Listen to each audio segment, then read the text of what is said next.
Hello. Okay, I haven't done this can you hear me? I can.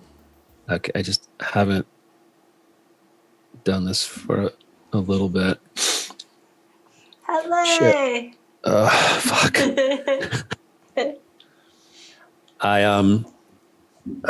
You look like the devil. I know, I don't know what's going on. It's cool. I cut my own hair, and the last time I did it, I was really not happy with the results. Like, obviously I missed some spots. How do you cut your own hair? Like, what do you do at the back? I have like the buzzer thing. Oh yeah. So I can, I just sort of do it by feel in the back. You look like you're shampooing your hair. Yeah. Like you're miming the way that you cut your hair, and it looks like shampooing. So you look great. Hello, Eric Kvatek. Welcome to the Ponytail show. Oh wait, are we starting? We started since you checked yourself out in the camera. Oh shit. Is that in the show? I can cut that bit out, but it'll make people even more curious. Or maybe not. Whatever maybe works. People don't care. I'm not too uptight about how stupid I look. Good morning. It's 9:30 in New York. Yeah, in New York time. Also, the lighting in here is a little bit weird. It's kind of cloudy today. So you look very soft. Muted. Something. I also didn't sleep very much last night, so these are all my excuses for looking horrible. That's okay. Just lay them out in front of us like a buffet. I also felt like I was having a heart attack this morning. Because you were so excited to be on my podcast. No, I had this horrible pain in my chest, and I was deciding is this what is this? What's this horrible pain? And I was thinking should I pre-dial 911 on my phone? I feel like you work out and stuff. Your heart, I feel like your heart would be in pretty good shape. Actually, I just had I had to go to the hospital for kind of a routine thing, and they did that EKG thing, and my heart is perfect. I have a perfect heart. They told me. Wow. And then you thought you were having a heart attack. Yeah. Yeah, I don't know. It was just a weird pain. Maybe I was having Breakfast. I was just stressed out about this show.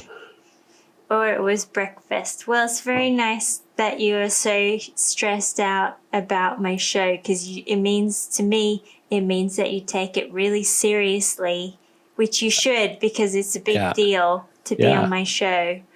And well, I am equally as excited to talk to you about the theme of this new batch of Ponytail podcasts, which is about meaning and purpose. Meaning. I think I just dropped that in there in a few texts, but I think the pain in my chest just came back. Yeah, sorry about that. But we've talked about we've danced around this kind of subject in previous podcasts. I think we did have one episode all about failure, which is a beautiful lead up to this. Now I feel like if people want to listen back to our failure podcast, you can go back and do that before you listen to this one, which could be more about failure if it has to do with finding purpose and meaning in life. Yeah. But so the reason why I've decided to theme this new batch of podcasts about purpose and meaning is because I totally had a little moment this year of just completely thinking that I've lost purpose and meaning. Because here, you know this, but maybe other people don't know this, but we had a pretty long lockdown in Asia. Like a lot of countries in Asia and in Australia and New Zealand, Japan, like we all experienced some pretty hardcore Delta wave. And then on top of that, many countries here in Southeast Asia are not equipped with vaccines like the rest of the world. Yeah. So we got a real slow trickle down effect of getting vaccines over here. So it was just like, yeah, I had just like the first time in a long time where like I love working, I love my job like you, and I just couldn't because, you know, everything was at a complete standstill. And it like really like threw me off. It actually completely threw me off as a person. And like I just, for the first time in a long time, I just didn't know. I thought like, yeah, if I don't have my job, which I love, which is a lot of my life, like who am I? Like, And when you say your job, you're talking specifically about your clothing. My clothing, line. I guess, but like also like you just couldn't go anywhere. You couldn't do stuff. So it was just like I didn't have my camera. I'd like to take photos. Like, you know, you're just like racking your brain about like what is it that gives me purpose and meaning in life. And I'm sure like a lot of people went through this during the last couple of years. But like when it really hits home and it's like hits you deeply within, like it can be quite shifting and shattering at the same time. Yeah. I mean, I know we've chatted about this with your work. Would you feel like up to like talking about your situation? Yeah. I mean, my situation, I guess, kind of is like yours. I mean, my whole job came to a grinding halt because, you know, it's sort of not just photography, but it's tied into traveling to take photos. And I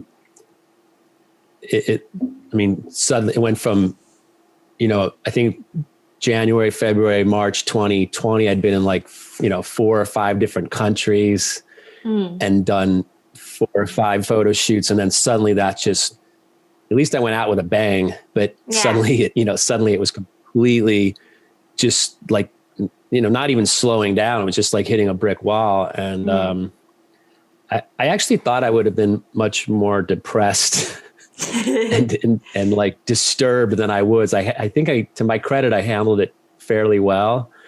You know, like I don't remember getting like super bummed out or super, but then it just kept dragging on. And, you know, I had like some jobs here and there. Luckily I was able to go to Turkey a few times for, you know, my client there. And, which to explain to people maybe who wouldn't know is like, especially last year, Turkey was like one of the only countries that were actually letting people come. Yeah. Their government was basically just like, screw it. Like, you know, like the first time I went there, we didn't even have to get COVID tests to go. Yeah. But the last time I went, you had to do one photo shoot. I had to get 5 COVID tests in the course of about a week. Like, so they improved their deal, but yeah, then it was weird. It was weird to go there and it was almost like normal. I could sit at a bar and eat at a restaurant and then to come back to New York and then it's still like total lockdown. So I was lucky that I got to work a little bit, but, you know, I could see online, everybody was suddenly shooting in studios and, which I didn't do, or I don't really do. It sucks. It sucks when you like suddenly like, or you're kind of really limited to like one particular set of parameters. But in saying that, like, I mean, some really creative people can like do wonders with small parameters. But like, let's go. I want to dig into your growing up, where you came from, and like, yeah, I think we need to like start from the very beginning to like, we might have touched on this in the failure episode, but I feel like we didn't go into much detail and we got sidetracked a lot. But yeah, I think like it would be interesting to like follow your kind of life path properly without distractions and like figure out like, I feel like your identity and your work is very meaningful and purposeful. And like, I'd really like to figure out like why, because there's like a bajillion photographers out in the world. Yeah. Yeah. And especially like, these days. especially these days, thanks digital photography. Yeah. And like, you know, there is so much that separates your work from the gazillion other photographers out there. And I'm really curious about like how you formed the way you see the world, which is very unique. Wow. Now my chest really hurts. Let's peel back the layers of Eric's psyche. Well, I guess, yeah. So, you know, when I was, Let's start with you growing up. Like, where did you grow up? So, yes, I grew up mostly in Ohio and a little bit in Georgia. And, you know, it's not like we were poor per se, but my dad was often trying to be an entrepreneur and start his own businesses. And often that didn't work out. So we actually moved almost every 2 years of my childhood. Because back in the olden days before computers, you know, you could like move to a different state and your credit would sort of not follow you. Like, you know, like you could, like in the old days, you could have like as many driver's licenses as you wanted because this from state to state, they didn't know that you had. Who's gonna like dig through like billions of literal paper files? Did you just crack open a beer? The pressure's already getting to me. You just went from coffee to beer in like 2 minutes. My self haircut is disturbing me, and the lighting's disturbing. To do this to you today. I'm very disturbed right now, but so we as a result, you know, we moved a lot, and I had a great I wouldn't trade my childhood for anything. I had a lot of freedom. We often lived in kind of rural, areas. I didn't have a lot of adult supervision, you know, especially in the summers. But, you know, we moved almost every 2 years. So I was constantly like meeting, you know, the new kid in school and, you know, making friends, losing friends. And honestly, at some point I just got tired of that process and I stopped making friends. And my parents hate these, especially my mom hates these interviews because she's like, you know, that's not what your childhood was like. And I'm like, yeah, it kind of was. That's how you remember it. Yeah. Yeah. I mean, like memory is very relative to. Yeah. I mean, there's stuff that happened that I don't think my mom even remembers or you know, I think she blocked it out of her head. But we, you know, but that's, you know, so I had this experience where it was like constantly being the new guy and like literally first day of school, like everybody had to fight you, you know, and no teachers didn't stop it. Like you'd literally have 8 guys punching at me. And it's like it's like nature deciding what the dominance hierarchy is going to be. Yeah, nobody was trying to kill me, but it was just a way to test the new guy. Like, what's he made of? You know, and where does he fit in? Yeah, or maybe just doesn't fit in. Maybe he doesn't. Yeah, and so what that taught me was you know, I think improvising, adjusting to, you know, different situations. I can almost see like you know, especially on photo shoots, like, you know, because you're thrust into this new place you've never been before. You have to figure it out very quickly. You have to figure out who your allies are. who your enemies are, you know, and I think it allowed me to, you know, we lived in like a suburb, we lived in a city, we lived in a country. I think it allowed me to relate to a pretty good variety of people and empathize with them. Whereas, you know, had I maybe lived in the same place my whole childhood and had this like, you know, group of friends, I might have not been so open to other people's condition, you know? Yeah. So I can, you know, that's basically where I'm coming from, I guess.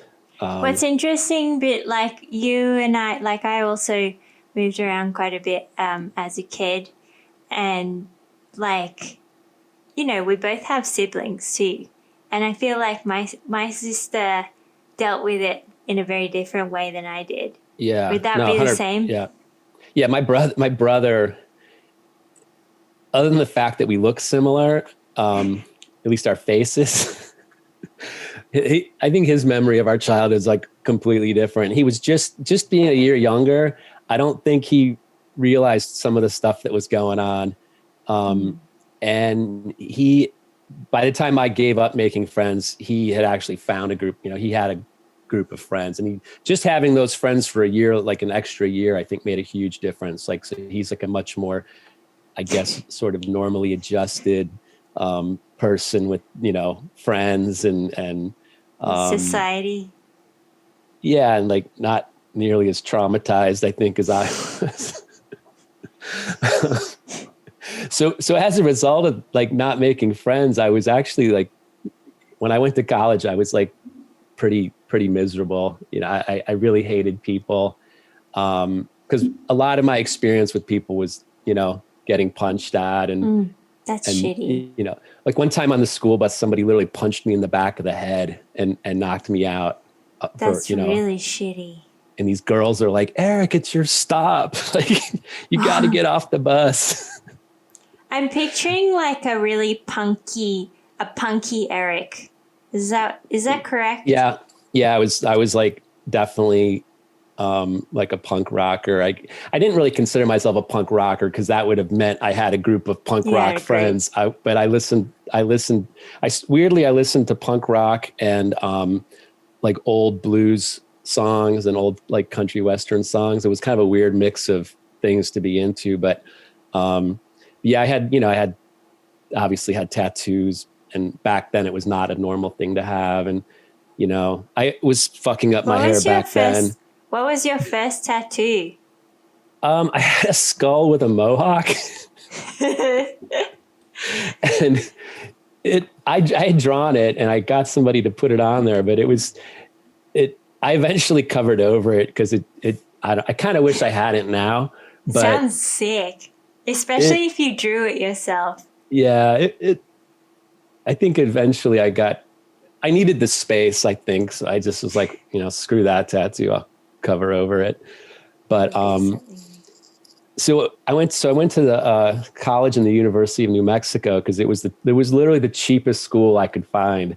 And I'm going to get a little bit on my, I don't want to get political, but you know, like I made by all means. I made a decision back then. I was like, I want to go to college mostly because I wanted to meet girls, but I wanted to go to college, and I literally, you know, I basically paid for it myself. My family, of course, helped me some, but I made a conscious decision to go to the cheapest school that I could find, and did not qualify for student loans. I worked the whole way through college. So now, when I see nowadays, it seems like people just think that college should just be like handed to them, you know, like there's this. I mean, yeah, let's dive into this argument just on a little side note. Like, I mean, like, do you mean like absolutely free college, no student loan? Or do you? I think it should be free, but I guess I have to correct myself. What I mean is I see people going to these like really expensive Yeah. private schools that I don't believe they can afford it. And Absolutely. I don't know if, well, school, it's different in different countries. Like in the United States, it's incredibly expensive. It's scary expensive. Like Yeah. I found out about like how, how much how much student loan people have on average. And it is like absolutely frightening. Like to just like go into adulthood after you've just finished studying and like to be expected to like try and live a normal life, like, and save money to like, people have this expectation of like, okay, aiming for buying their own house and like, having a family and all that stuff. Like, while you have an impossible amount of student debt is just and like, if you're like a doctor, it's like, I mean, could it be $1 million maybe to get a medical degree to become a doctor? Like, who knows? Cause I think their college is like, I don't know, what, $100,000 a year or something. Yeah, that's terrifying. So I mean, like, so everybody thinks all these doctors are rich, which eventually they might be, but I mean, there's so much debt. So anyways, I feel like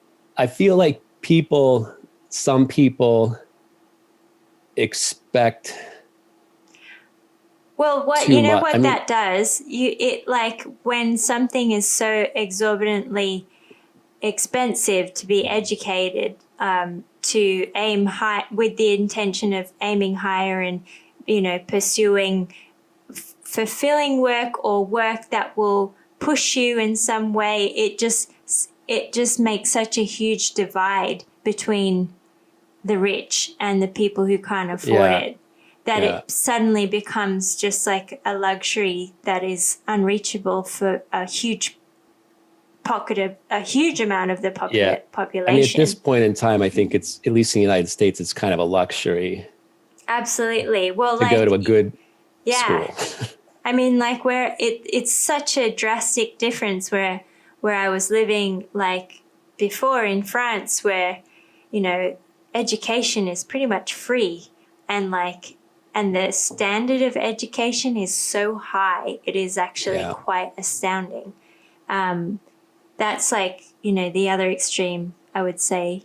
But yeah, like I think education and the option for it shouldn't be so out of reach for like, in a country that is the world superpower, which that's quite astounding. I think there's like statistics where we're like, one of the wealthiest countries, yet we have like, one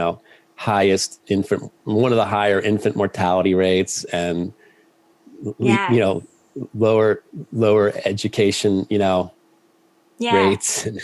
I mean, like, I'm no expert on these kind of statistics, but what like I really do enjoy with this podcast is just sharing like different people's point of view, different people's life situations from all different like parts of the world or different professions. It does happen to be like in a pocket, like focusing on creative people because that's the world that I exist in. But like, it is pretty amazing to compare just things like, medical in America, medical insurance, the fact that like friends of mine who live in America will do everything to avoid going to seek medical help when they need it.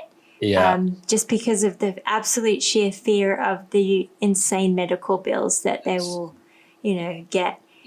Whereas, go ahead. So when I was, speaking of which, so when I was, maybe 10 years ago, I was flying around. I was flying a lot for work. I just flown to Italy, and I ended up with the flu and then pneumonia on top of the flu. And I was in the hospital for, I think, a week, and my hospital bill for just the hospital, like not the doctors, just the physical hospital, was $30,000. Oh my God. And that didn't include the doctors. It was just the bill, like the building and I guess the drugs, whatever. Yeah. And, I didn't have health insurance, and, I had to pay it back. I had to pay it back, Damn. over time. Yeah. That's scary. Yeah. And, yeah, it was expensive. The next couple of jobs were basically like working for free, Yeah. So yeah, it's a weird system. Yeah. That's good. So we've established that as growing up, you moved around a lot, which which I see attributes itself to the way you are easily quite flexible in new unknown situations and circumstances, like being in new places in the world, strange places in the world, which you are accustomed to being in. And also, you decided to go to art school in New Mexico. Yeah. That kind of brings me up to, we're skipping a little bit and we're going to move to photography, because I do know that you started photography more as like a document, with the intention of being like a documentary, more of a like reportage kind of photographer. Yeah. And I do remember that you did kind of like tell us a lot of stories of the early days, and how you started working for 45 RPM through the shots, the trip that you went to in Indonesia, and you documented people during a conflict back. This would have been what, the 90s? I think it's 1999.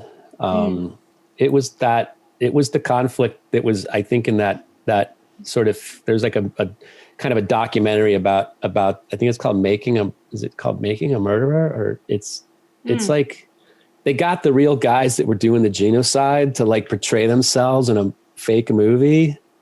I don't know if you've fascinated. I feel like it was that conflict. It was the same time as that. So, let's go to you and how you see photography at that point of time in your life. What was photography for you? Like, what is documentary photography? What were you intending to do by going on that trip? So, when I went to my fancy art school in New Mexico, I was there for drawing. I wasn't there for photography. And I think I told you before, I took the one photo class I took, the teacher completely ripped, the first day of class, you're supposed to put up your photos you've already done. And he just completely ripped into them, was in front of the whole class, was like, these photos suck. I think he just didn't like me. He didn't, maybe I might've been a little bit cocky or punky. And he just ripped in front of the whole class, just completely ripped into me. Beyond my photography, was basically saying that you suck. It was some kind of male. He felt like he needed to put me in my place. It was some kind of male energy thing. It's his version of beating you up on the first day of class. The old cowboy photographer had to put the young, the young punk, the novice. Yeah, the young punk in his place.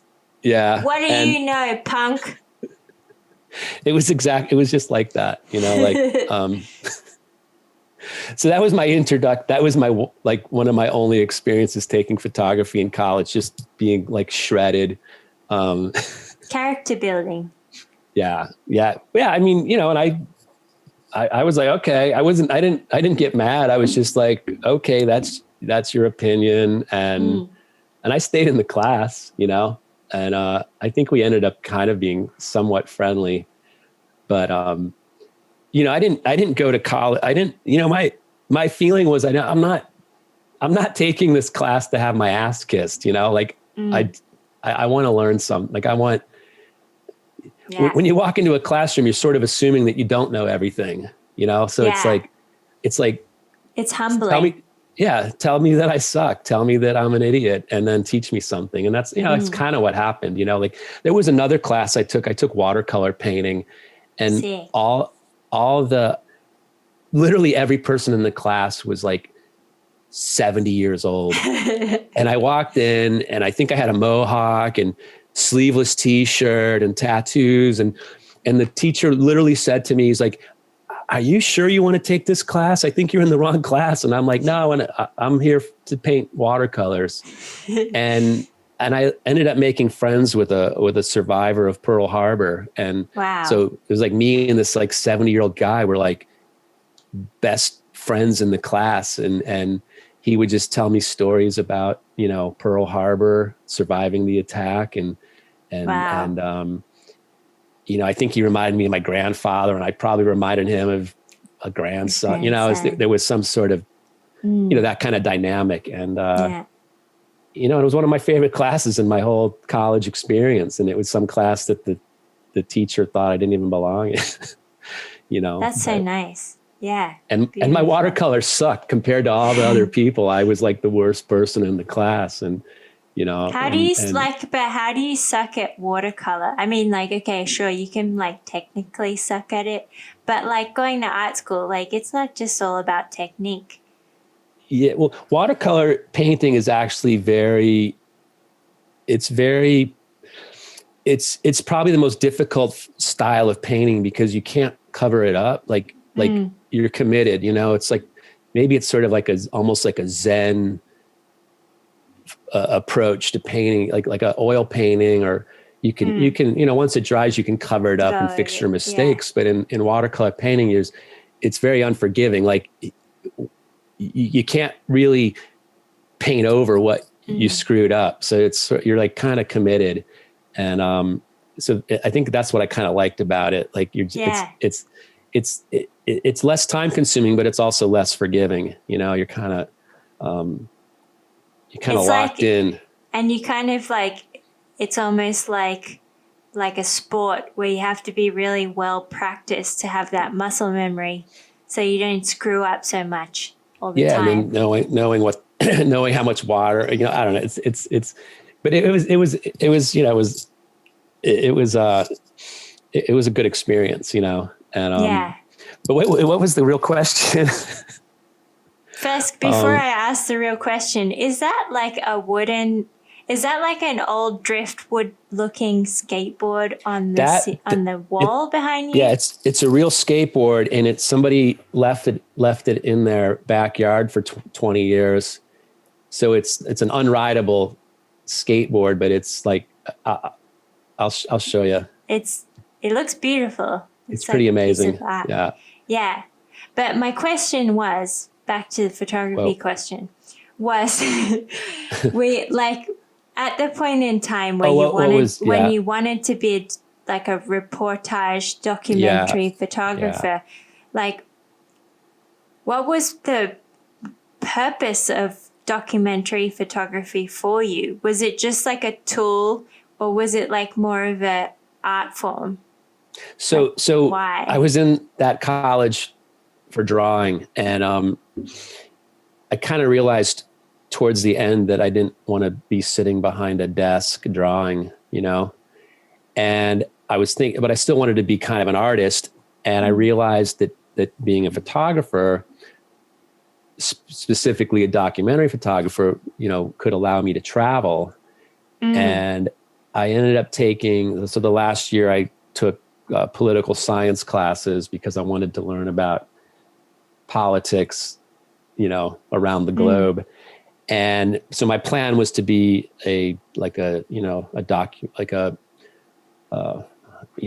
whatever you call it, a documentary photographer. Yeah. And, but I didn't really know how to do that, so I took, I could take photos, and I had a basic understanding of world politics after taking that class, and, several classes. And, I graduated, but I didn't know how to do that job. So of course I ended up doing, I worked in Alaska in the fishing industry, and I worked construction in California, and I ended up back in New Mexico, basically working at a coffee shop. I like that you've done, like, you just listed like just some really great, like, to me, great jobs too, for meeting people and for for being in like real different situations, job to job. Working in Alaska is probably one of my favorite things I've ever done, because it was really like. Tell me about that. I've never you've never told me about that. It was one of the few ways that you could really make a lot of money in a short amount of time back then, at least that I knew of. It's because you work like 18 hours a day, 7 days a week for, the entire fishing season, which is basically the whole summer. And it was, I'd done so many like crappy jobs making no money that I finally was like, okay, now this summer I'm going to actually make some money. And, but yeah, it's intense. I mean, it's like you get up there, and as soon as you get near before you even see the town, you smell this incredible fish smell from miles away. You're like, what's that smell? And then you get to the town, and it's just these giant like canneries and processing plants. And the smell is really kind of overpowering. And, eventually after a few days, you don't even smell it anymore. But, I got a job on like a troubleshooting crew. So I had to know how to do every job in the processing plant.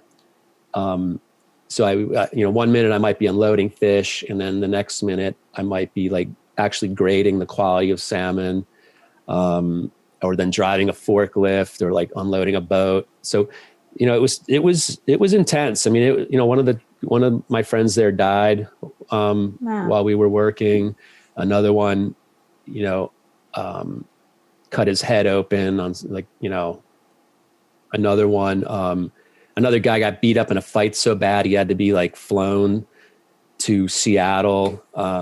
He got in a fight with this like Samoan guy and basically got like, half beat to death. And, but it was definitely like a challenge, like, but then I say that, but then there'd be like a 90-pound girl working next to you doing the same job you're doing. So it wasn't, hey, there's like, that's the thing about like toughness and resilience is like, I don't think the physical build of like being big and strong is necessarily the epitome of being a resilient, tough person. I mean, there was a lot of females and they were tough. Sick. I mean, my point is, it would like, I had some macho fantasy of being like a tough guy working in Alaska, and then it would get like shattered, by all the ladies. Yeah. Wow. But so that was, I still have some of my, I still have like incredible memories of that, because you just see like the weirdest, you'd see like a 40-foot long jellyfish floating by, in the middle of the night, or like, so wait, hold on. Is this on a boat or is this on land? No, it's on a dock on land. Did I just say land or lamb? Lamb. On land. And, it wasn't like working on, like a fishing boat, which would have been even more intense, I suppose. Seasickness is like a next level experience. Yeah. I don't usually get seasick, luckily. But then, it was almost like fake, because you'd be like walking down the street and there's a bear and there's a bald eagle, and, it was almost like out of, like not real. I feel like there's been so many like situations in your life where it's just like, oh yeah, this is what happens in the movies and I'm here. Like I felt like that, like when we were in Nepal and stuff, like it just, sometimes you're just so out of your own like context that everything just feels like it's in a dream or a movie. Yeah, I mean, Nepal is definitely like that. Mongolia is like really like that, where it's just so different than what we're kind of used to. So I had this idea that, being a documentary photographer would be cool and allow me to travel. And I didn't know how to do it. So when I went to Indonesia, I was sort of just training myself, sort of like, okay, let's just go try it. So I gave myself like my own assignment, and I was, I had to pay for my own hotels, but I was kind of learning how to do it. And that taught me a lot. Cause I mean, I would walk in, unbeknownst to me, then there was this like not a war, but this conflict. So everything was, thrown out the window. I mean, anything that a guidebook said was irrelevant because there were no tourists and there were no other foreigners, and towns that were supposed to be like thriving, cultural little towns were empty and almost like tumbleweeds blowing down the street. So it kind of, I had to just do a lot of improvising and a lot of figuring out like, okay, what do I do? So I just started documenting this, the people and the local people that had no choice. They couldn't leave, and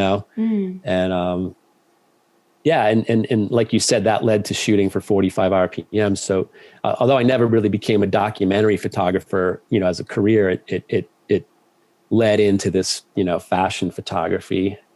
Fashion documentary photography. Yeah. Let's say. I feel I'm just going to just cut in here and say, like, that's where you carved your niche in photography and what separates you amongst many other qualities from so many other photographers or fashion photography is like this documentary style approach to shooting fashion, which is very unique. Yeah. And has been copied, like, as you like became more and more like, as you like developed your process and did and worked that way more and more, so many people like went and copied, or not copy is a hard word, but used your work as quote unquote reference for their stuff. Yeah. When 45 RPM first asked me to do that, I don't think that was so common. I mean, there were other people that had used like non-professional models, and but the aesthetic that we sort of created, I think, was fairly unique. And like you said, it influenced, a lot of other brands and that look that, so that was something I guess that I, sort of created. But also, when I say that I'm a fashion photographer, I almost hesitate saying it because it's a weird word.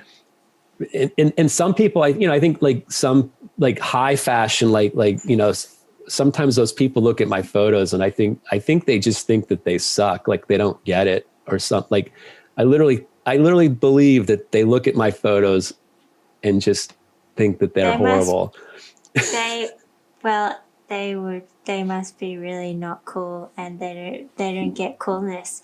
But it's all relative, and that's the beauty of it too, is that like things that some people think are cool, maybe others don't.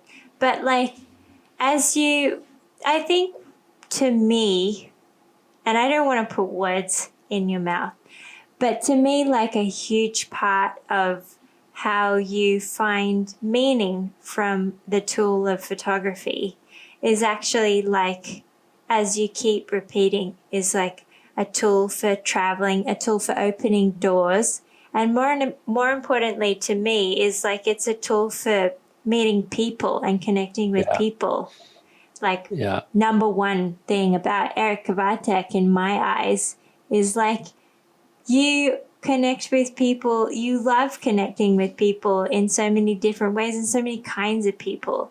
And that's like the real beauty of your work, your photography, is that like that really shows.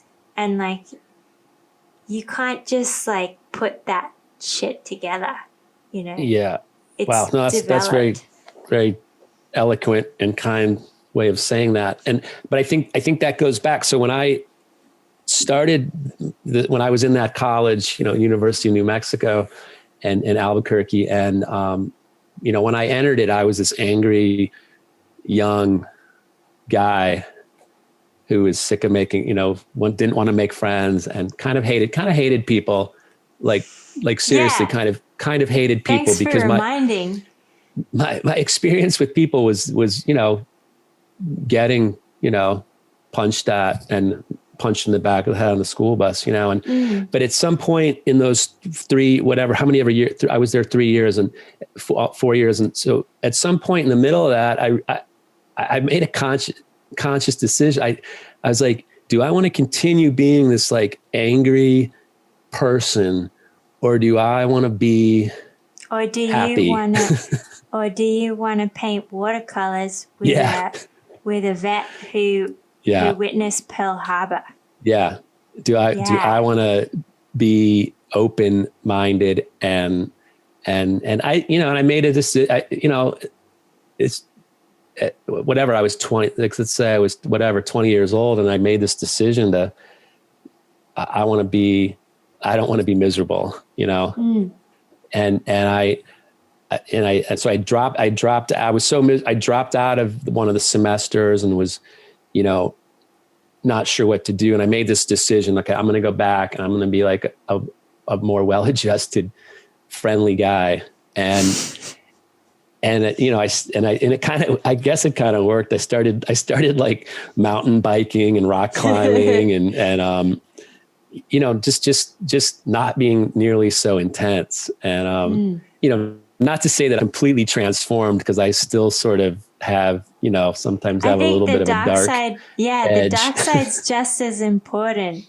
Maybe you were all dark back then and you just like brought a bit of light to balance out make that complete.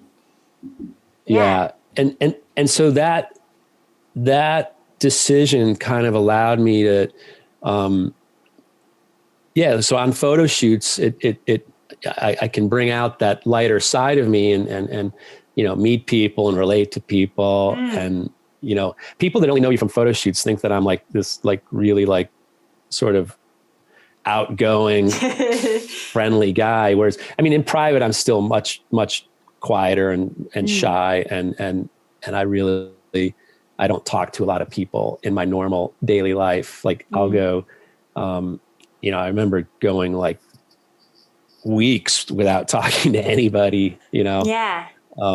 Which just reinforces to me how photography is really your tool that forces you in a situation where you do need to like seek out connection with a bunch of strangers for your job. But you do so in a really nice way. You maintain these friendships like for so many years. Like you have so many like really meaningful friendships from photo shoots that you've done like, recently or like well like decades ago. Yeah. And, I mean, I think my approach to photography, it's not just like, okay, this is a job, this is the one job and this one model or whoever, and I'm never going to see these people again. And where's my next paycheck? Where's my next, especially with Capital, a lot of it's about using the same characters, not constantly, but, bringing somebody back from a few shoots ago or a year ago or 10 years ago and, maintaining those relationships and seeing how those people change over time and, how they evolve, personally and stylistically. And, so I like that process. Like, so my Turkish client, the woman that I mainly work with, I think like we met each other, like maybe now, like, I can't do math. So whatever 2021 minus 2014 is, 7 years. 7 years. Unlike the surface, me and her are like, or her and I are like completely different. I mean, you couldn't, and I think when we met, I don't think, maybe we didn't even like each other. And we had nothing in common, but I've worked with this woman, for 7 years, and we've actually kind of become friends. And like now we actually, to the point that we enjoy, seeing each other, and we enjoy working together. And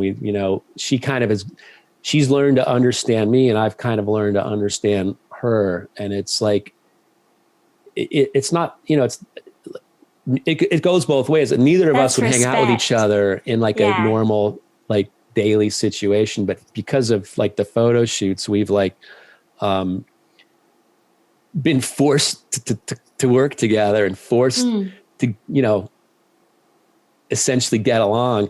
And, but to the point now where I like her, I like seeing her, and it's funny, and it's like, we've kind of like become, and I like that kind of challenge, like to just make friends with somebody that you don't you wouldn't necessarily be friends with. Like Kiro and I, that's like an obvious person that I would be friends with. That's just to explain to people who are just like don't know who Kiro is. So Kiro is the designer for Capital, who I've been working since the 45 RPM photo shoot. So I've known Kiro for 20 years, maybe more than 20 years. And, but we're around the same age.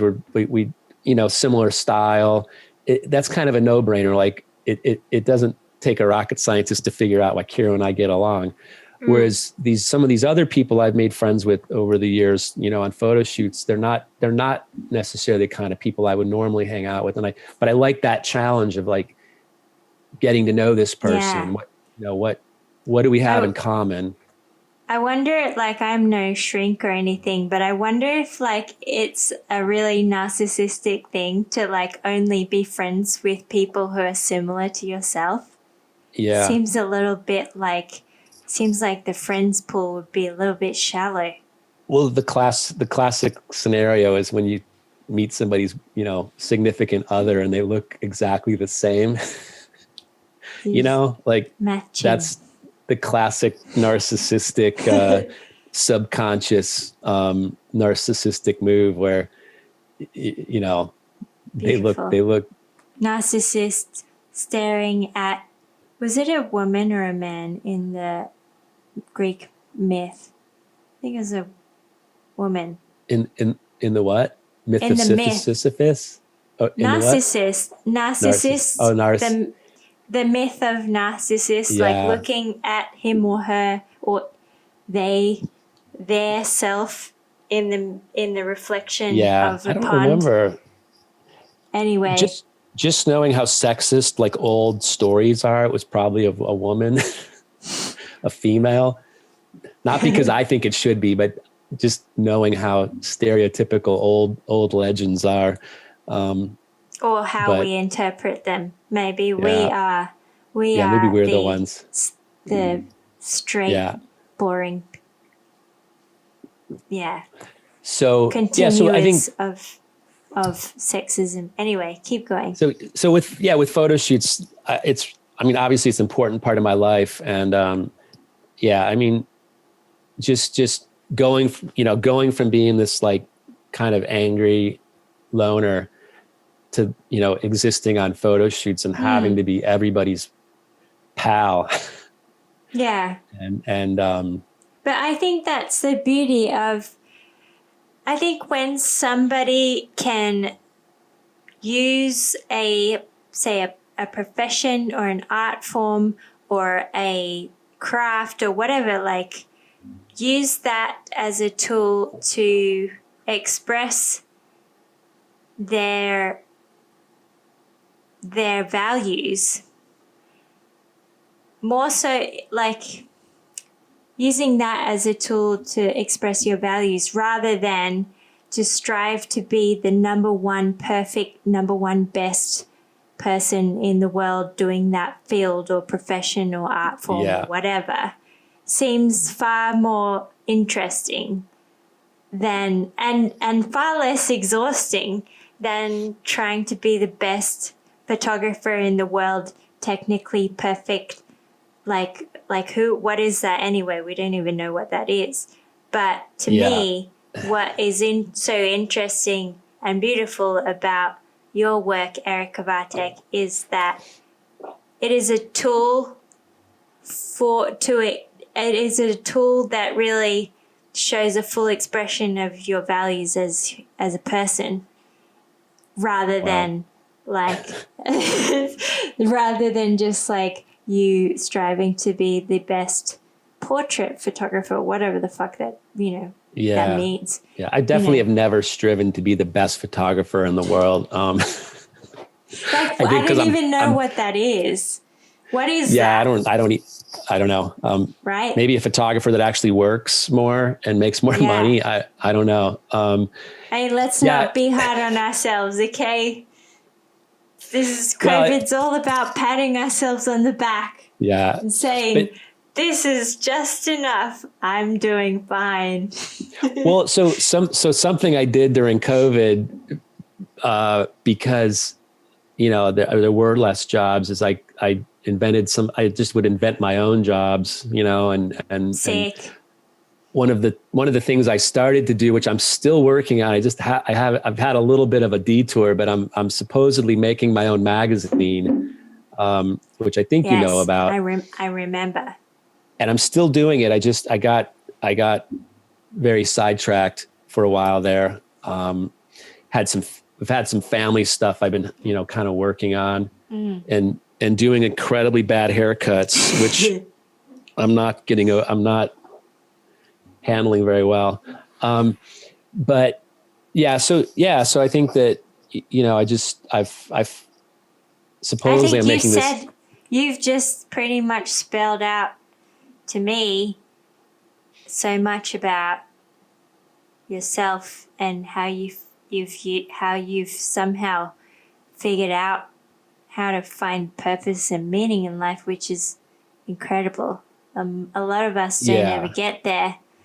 That's perfect. Thank you very much. You've just answered the questions of life. Okay. Well, are we wrapping this up? We're wrapping this up. But let me show you the skateboard. Just show me the skateboard. That's perfect. If I can get it off the wall. What a beautiful way to end. I love the hole. Maybe just unplug your microphone. This is the skateboard that somebody left in their backyard. Beautiful. It's like, but I love the holes in it. If you stood on it, it would break. But anyways, I now have now people are sending me real skateboards because I'm challenging myself to skateboard. So not on that. But don't break anything, because hospital bills sound very expensive. Yeah, well, I have all the like the gear, the safety gear. So I've only been doing it for really a few days now, but I'm learning. It's good to challenge yourself. Like, do something. I'll make it fast, but to do something that have no experience at. I actually kind of hated skateboarding, so it's kind of a process to actually now embrace something that I didn't like, was not naturally drawn to. So it's kind of a cool way to challenge myself and meet adapt. Good-looking humans. Who defy gravity. Yeah, I mean, my respect for skateboarding actually went from like 0 to like 100 in the last this last year. The thing to me, like the biggest respect I have for skateboarders is the fact that, like, okay, you see all the sick tricks that they do, like on Instagram or in magazines and stuff, but that's like the one time out of a billion times that they ate shit, just like trying to figure out how to do that one trick. But even no matter how much they hurt themselves, they will keep at it until they get it right, which is like, to me, the biggest respect for and it's not like surfing where when you wipe out, you fall in the water. It's like, it's serious. It's like when you wipe out, you're hitting concrete. And it's how you break things very easily. So it's my respect for that activity was greatly expanded this last year. Yeah.